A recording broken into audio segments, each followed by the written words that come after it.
Gotta give a big shout out to our sponsor, Open Fortune. They're the reason why we're here today. They're the leader in innovative marketing through fortune cookies. Yep, you heard me. Reaching 99% of US zip codes and partnering with over 47,000 restaurants, Open Fortune places brand messages right in the hands of millions of consumers at the same local restaurants you already order your takeout from. You also keep your fortune, just so you know. And whether it's your favorite Chinese spot down the street or a go-to for delivery, Open Fortune helps brands connect with everyday customers in a unique and memorable way. So thank you, Open Fortune, for making this possible today.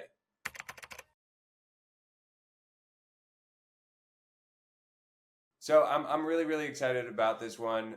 When I got the email that she was coming on, I was absolutely stoked. So we're thrilled to have Stacy Tava joining us today. Stacy is the Senior Vice President of Marketing at PepsiCo, where she leads the charge on some of the most iconic brands in the world, from a recent role at Frito-Lay to overseeing PepsiCo's hydration portfolio and spearheading major campaigns for Pepsi itself. Stacy's 17-year journey at PepsiCo has been nothing short of impressive. She's been behind everything from launching new products like Pure Leaf, one of the fastest growing premium iced teas, to leading global marketing strategies for some of the biggest food service accounts in the industry. With her expertise spanning brand strategy, innovation, and digital marketing, she's a true powerhouse in the world of consumer goods. So I'm really excited to dive in with Stacy. And I got to ask you, Stacy, the $1 million question is how'd you end up on this podcast? How'd you end up here with all that experience? Well, suddenly I'm very hungry for Chinese food. I don't know why, but There you go. um, What's yeah, your what's your before we get into it, what's your order? well, when I'm feeling especially indulgent, I love sesame chicken. Yeah, And I always go for the fortune cookie at the end. I always allow myself that. So, there you and go. I love the business, There you go. Open Fortune. Well, Yeah. we'll have time to jam about it after. Yeah. I'm curious, Yeah. just what growing up, Yeah. was Pepsi a big part of your life? We were a Pepsi household. I'm not sure that's necessarily how I ended up there, but we absolutely were a Pepsi household. Well, it's And step one, I, right? sorry, It's step one.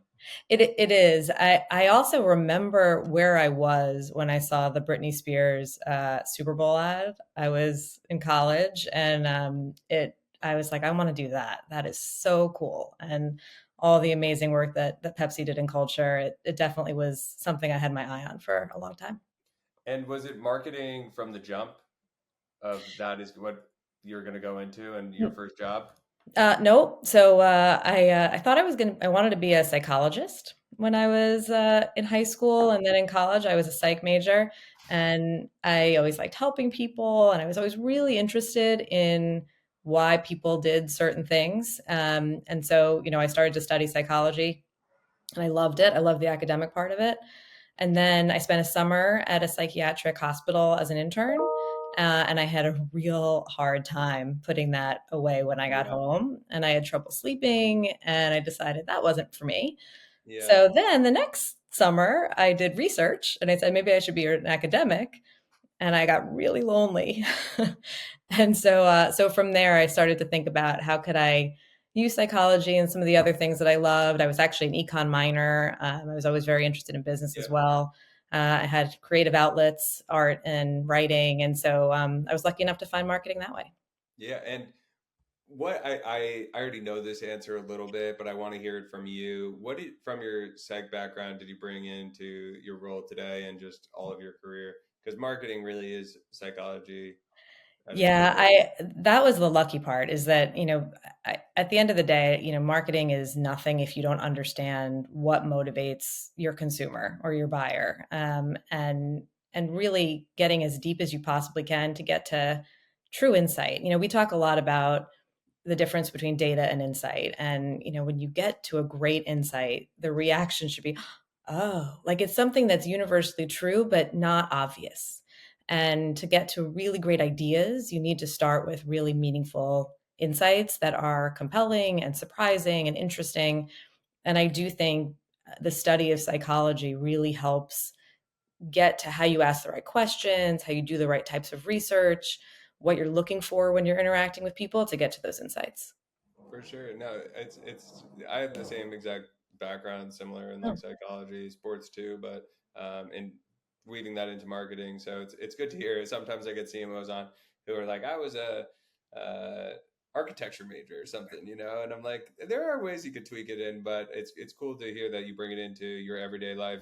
yeah. I'm curious, you end up joining Amex as your first role, Yeah. which is such a household brand. What was your role there, and what was expectation versus reality when you stepped in that office? I was very lucky. So I went to college at the University of Pennsylvania. I was not at Wharton, but I was lucky enough to have access to the on-campus interviews so companies come for Wharton and they made that must have made a mistake and interviewed me for a marketing job. And I was so lucky to be able to start my career there. It's a fantastic company. I also had the coolest job. So I worked on Platinum and Centurion, which is sort of the luxury high-end cards. And I instantly loved everything about it, partly because it was about understanding the consumer. I was using the psychology, but also just seeing kind of a big company at play and the impact that a brand like American Express has. One of the most interesting experiences I had there, and why I really loved marketing from this experience on, is I used to listen to the calls that card members would make to their concierge or to their customer service rep. And through that, I got to really understand what people wanted and the impact that these brands had in their lives. And I'll tell one kind of funny story that I'll never forget. So I was listening to a card member, Centurion card member, talk to their concierge, and the gentleman said he was having dinner with a bunch of his friends and he wanted to play a prank on his friends. And so he asked the concierge to help create a purple card. And he was going to tell everybody that it was even more exclusive than the black card. And so the concierge helped, and we created this purple card. And sure enough, a week later, all five friends called and said, "We don't care what it costs. We'll do anything. We must have the purple card."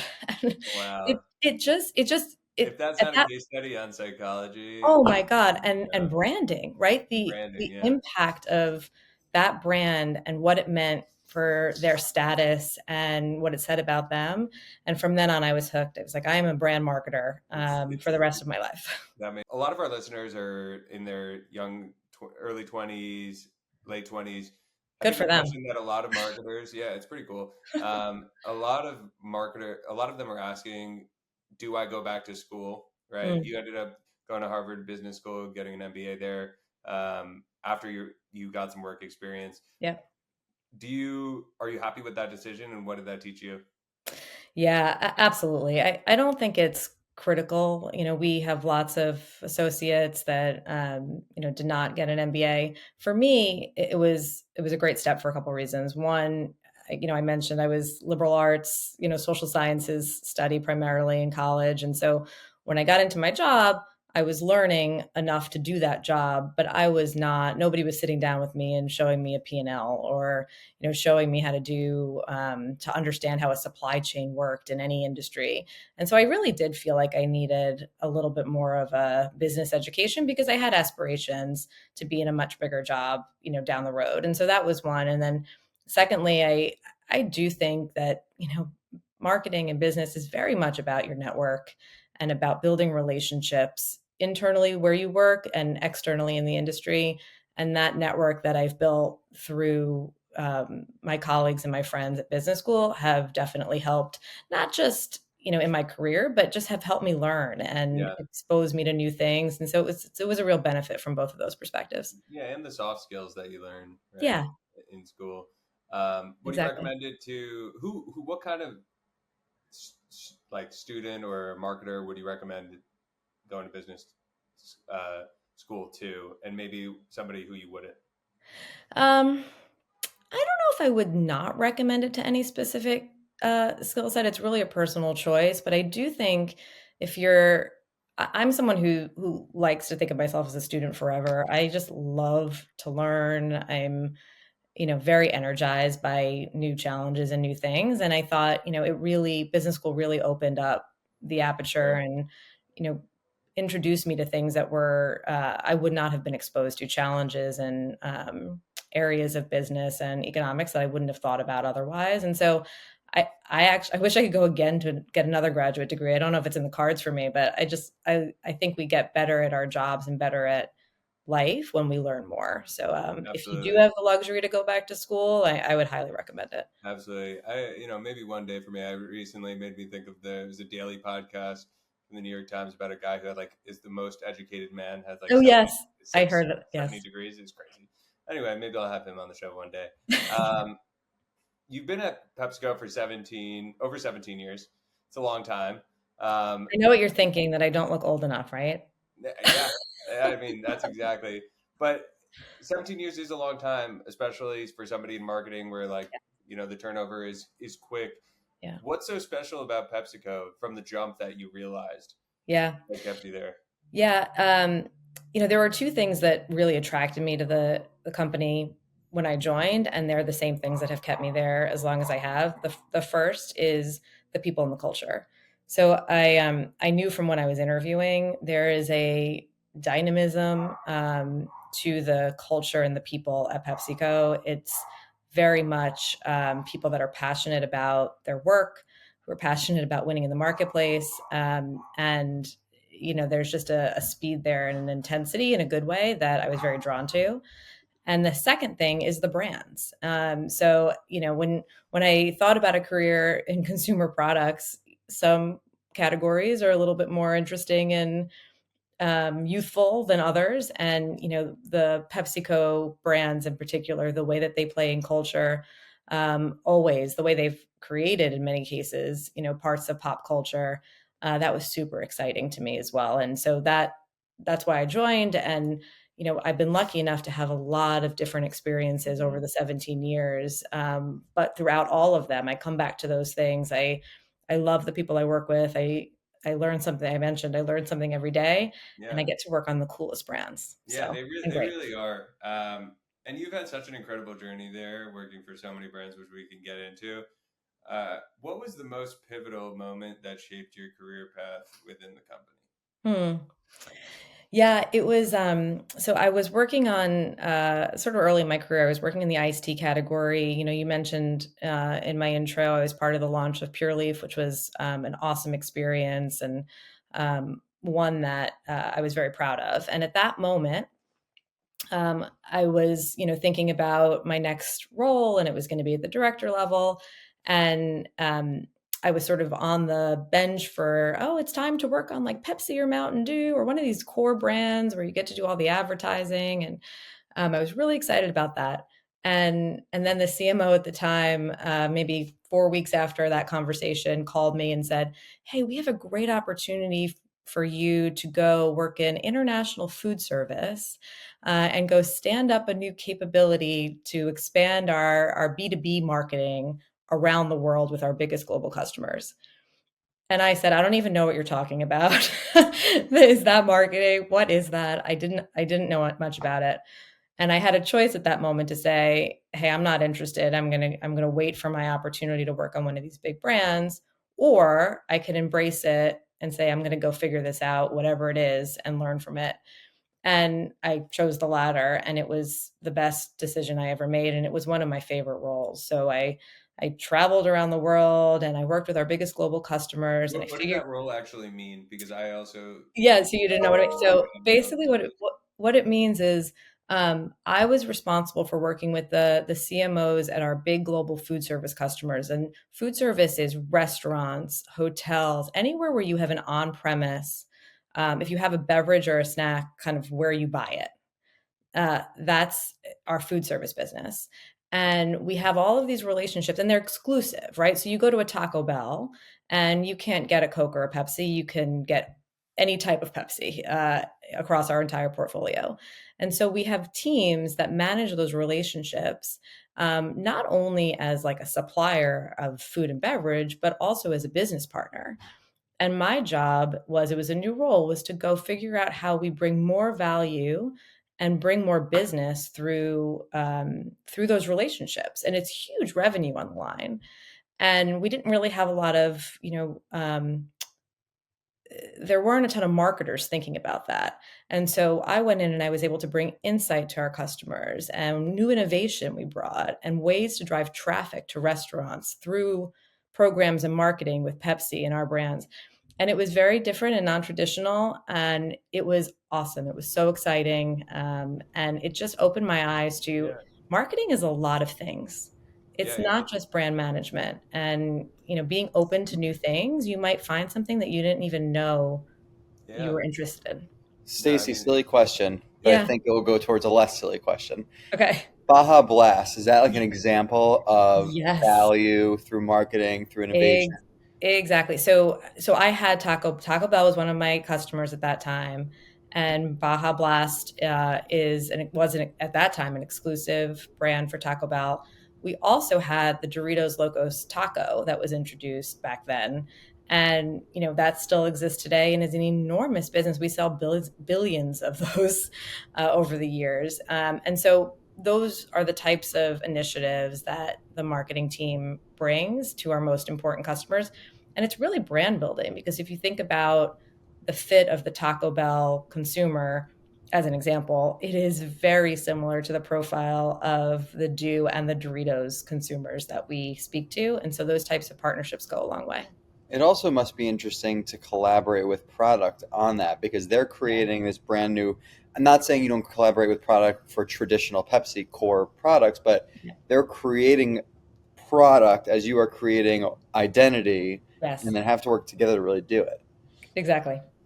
It's a lot of fun. I want to go back to taking that leap of faith and doing it because that I hear that as a recurring theme throughout this podcast of getting an opportunity and seizing it. And I just read a book and it was a large study on regret and that a lot of regret, 95% of regret comes from inaction, not action. Mm. So by moving to a different role, that's defined as action. And I think that backs up the same thing. So very cool that it continued your growth in the PepsiCo ecosystem. It did. And then the role after that, I went and worked on brand Pepsi. So Yeah, yeah, it all it worked out. speaking of Pepsi, it's known for its major Super Bowl commercials. Can you share what it's like to manage such high-profile marketing initiatives? Uh, yeah, it's an enormous privilege and an enormous responsibility. So it's, certainly not lost on me when um, I think about that. I think I like wake up every day. I'm like, I can't believe they've entrusted me with, I worked on Lay's as an example. It's the biggest food brand in the world. And wow, I have the privilege of actually, impacting what people are eating and drinking, billions of people every single day. So it's terrific. What I love the most about working on any of those brands, and I've worked on Pepsi and Lay's and Doritos and Cheetos and so many others, the impact is what I love most about it. So being able to take an action, and whether that's a new product or something about the actual physical thing you're eating or drinking, or it's a campaign or something that we do in culture that people are talking about or they're entertained by or they share, just that scale and that impact is something that really energizes me in my work. The I would say the downside of that is sometimes if you work for a really small brand, you can be very targeted at who you're talking to, and you can take real strong positions on things that are in line with what your consumer is looking for. That's a lot harder to do for a brand that has the scale that some of ours does. We still want to do interesting, meaningful things and have a strong point of view, but that's a balance that we always think about. Is we have a very broad consumer base, and we serve them all, and we want to delight them all. Yeah, I have a question about that. But before I go, and I'm just like curious, how many people touch a Super Bowl commercial? um, Quite a few. So I've worked on a number of Super Bowl commercials, and typically it's the brand team working with a core creative agency on the initial idea, and then we expand to a much broader world of lots of different partners.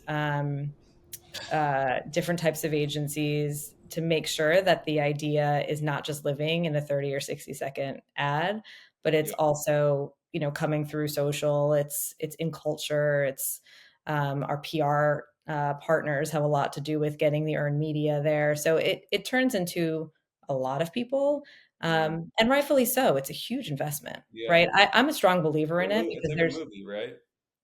yeah, I mean, there's no other time of year where or no other opportunity where people are talking about advertising and caring about advertising the way they are around the Super Bowl, and also no other way that you can get 100 million eyeballs on something. Yeah. And so it's a great marketing vehicle. I think the return is actually there. We've proven that, but it's expensive, and so it definitely requires a lot of Yeah, resources. absolutely. Yeah. With PepsiCo having such a diverse product portfolio, how do you balance innovation with maintaining the integrity of those legacy brands? Um, yeah, I think that's really hard. And it's all about portfolio strategy, right? So the way that we manage the portfolio, we think about it's all grounded in the consumer. So, we have a big kind of way to segment the categories that we play in, beverages and food, and the drivers of choice in those categories. And so for beverages, the biggest drivers of choice are actually the functional and emotional needs that someone has when they decide that they are going to purchase and drink something. And so we look at that, we have a whole map of what that is. And every time somebody, there's groups of occasions that people are making those choices based on needs. And in some cases, our current portfolio fits really well and delivers those needs really well. And so we make sure our brands are really focused in a creative way of delivering on those most important needs. And we resource that and we make sure that we're reaching the right consumers to do that. And then there's other spaces of demand where we don't have a fit in our current portfolio today because the products don't meet the attributes or they're not delivering the needs the right way, or there's a consumer cohort in that space that does not have their needs met. And that's when we look to innovation. And sometimes innovation is branded, so it's if a current brand can stretch into a new space because its equities are lend themselves to that space, then we do that. And if not, that's when we look at new brands, either organically or inorganically. Yeah, no, that makes a lot of sense. And I know that's a challenge. So I wanted to ask about it. But speaking of challenges too, what has been the biggest challenge for you at PepsiCo in your current role?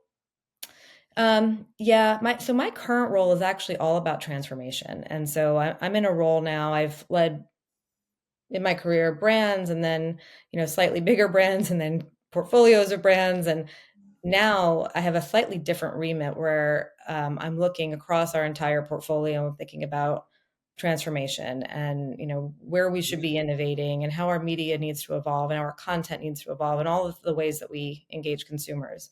And the challenge is transforming a company our size, while still delivering on the business, is very, very difficult. And so the way that we're managing through that is to try and pick the things that are the most critical to evolve.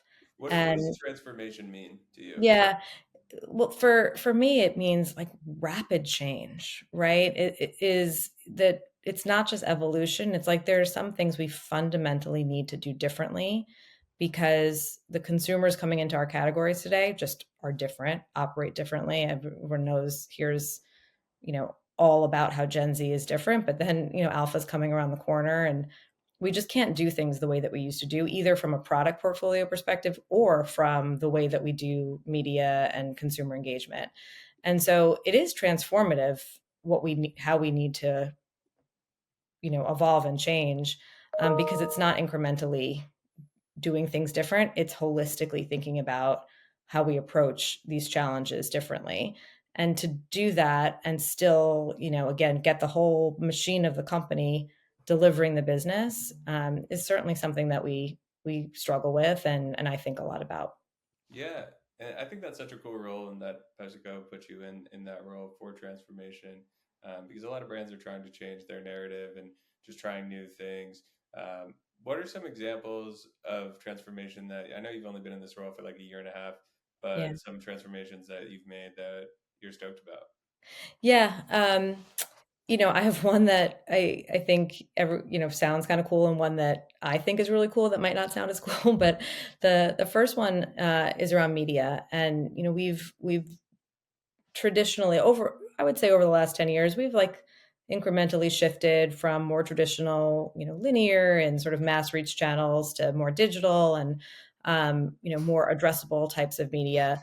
But the transformation is really in going from like a mass media model to a much more personalized ecosystem, almost consumer by consumer. And that requires managing all touch points from, you know, brand experiences when you're out sampling something, to sponsorships, to when you're at a store, what the brand looks like, and all the way, and certainly through e-com and D2C, and managing that in a way that feels coherent and consistent versus siloed, channels. Totally. And that's the one that I think a lot of people are trying to do. I think we've made really good progress in that, and we've stood up new capabilities to do that.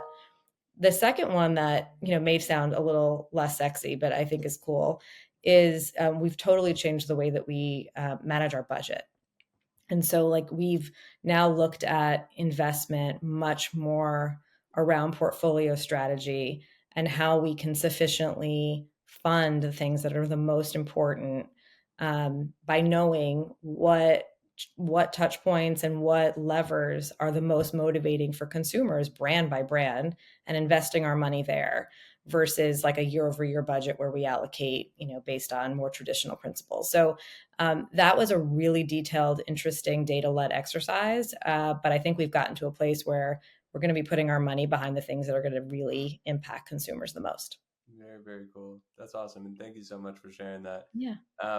With such a big team and so many people in the ecosystem, I've really only worked for companies under 25 that are startups, right? So coming from different areas, but Yeah. how does communication play a role, and how do you keep everybody informed and not siloed, like you said? Yeah, it is a big challenge from working for a big company. And it's actually one of the things I like most about it, is that the challenge of getting everybody kind of aligned toward a common vision and strategy is, I think, a really cool challenge, and something that I really like doing. So for me, there's a couple of ways. One, there's just like consistent communication touch points that I've been doing for a long time in any team that I manage that I think are effective. And the first I'm about to do it when I hang out with you is a Friday email. So I send, here's all the important things that happened this week. And everybody knows to look at them. And I include what inspired me externally, and I include what we're celebrating on the team, and I include any decisions that were made. And that goes out every week, no matter what.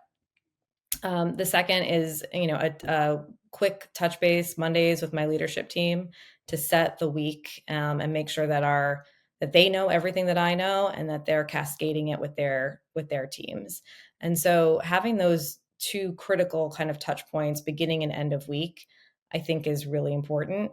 And then on top of that, we have moments with the team and with the whole department throughout the calendar year that do a variety of things. One, we have town halls and meetings where the whole department gets together and celebrates. But I think more important than that is we do try to find moments where we talk about strategy, we talk about what's going on in the business.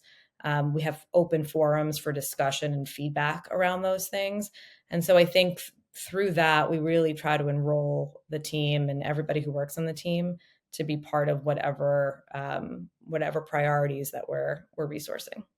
Yeah, that's so important, because it's such a huge company, right? And there's so many things happening. So it's great that you're taking that leadership and keeping people energized on that front. Stacy, what campaign has been your most memorable? That I've worked on? Yeah, I'm not talking about a campaign as in like this for this 3 months we're gonna use this tagline with all these different assets. Like what day, moment, experiential sponsorship, like this day we're doing this, has been the most wow for you?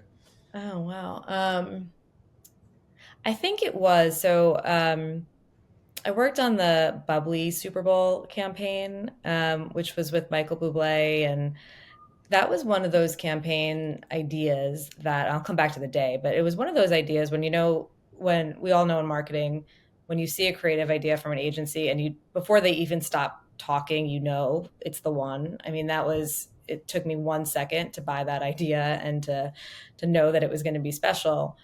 But what was so cool about it was it was not one of those uber expensive, crazy production value Super Bowl campaigns. It was a 30-second ad. So a regular campaign that was a really, really smart idea. And the day the ad meter results came back and it was top 10, I think it was 6 or 7. And it was the only 30-second ad in that list. And it was not an established brand. And it just hadn't been, I wasn't expecting it. And the acclaim that came across consumers and the industry for that was just really memorable. And it led to tremendous business results. So the awareness for that brand, I mean, just absolutely went through the roof, and the business doubled in a few months. I mean, it was really astronomically successful. And it was a good reminder, because you don't hit a home run all the time. And it was a good reminder that sometimes marketing, really good marketing, goes a long way to moving a business and driving growth. And it just validates, a lot of what we do. It's also one of those where the alignment is like a light bulb. Yeah, right. That's why it worked.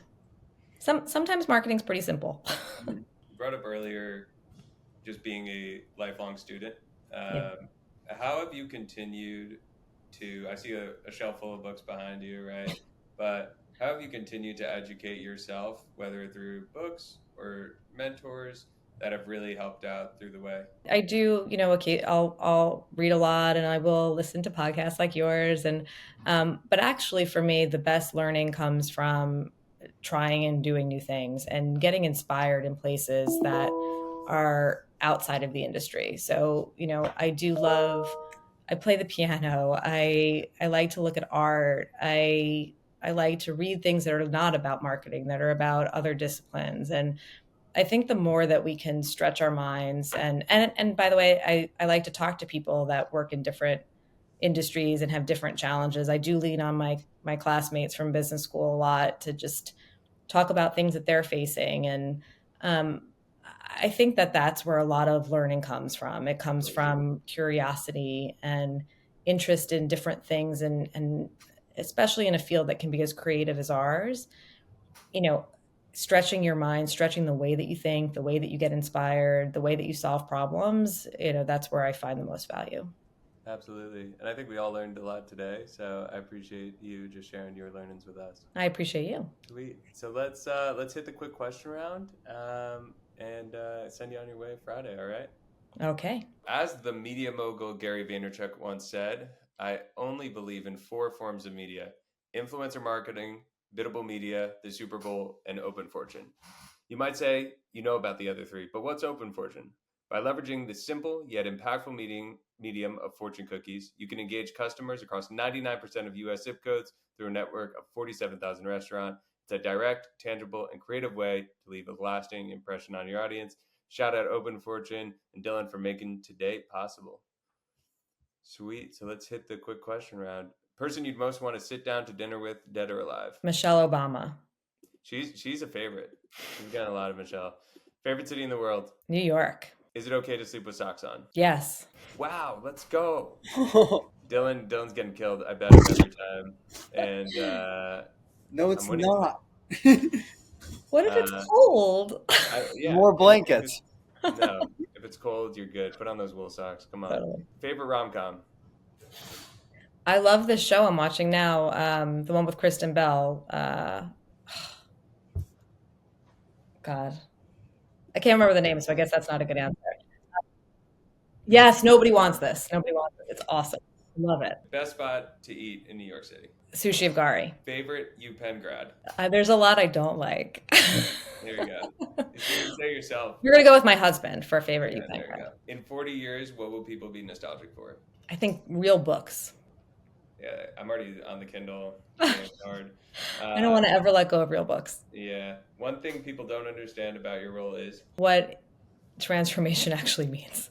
What's the worst advice you've ever been given? I was once told to always look happier in meetings. What's terrible the best advice? Terrible advice. Yeah, terrible. What's the best advice you've ever been given? Be open to anything. And in 10 years, where can we catch you? Hopefully doing what I love, building brands, doing great marketing work, and hopefully the mom of successful college kids. There you go. Well, Stacy, thank you so much for joining us today. Thank you very much. I appreciate it.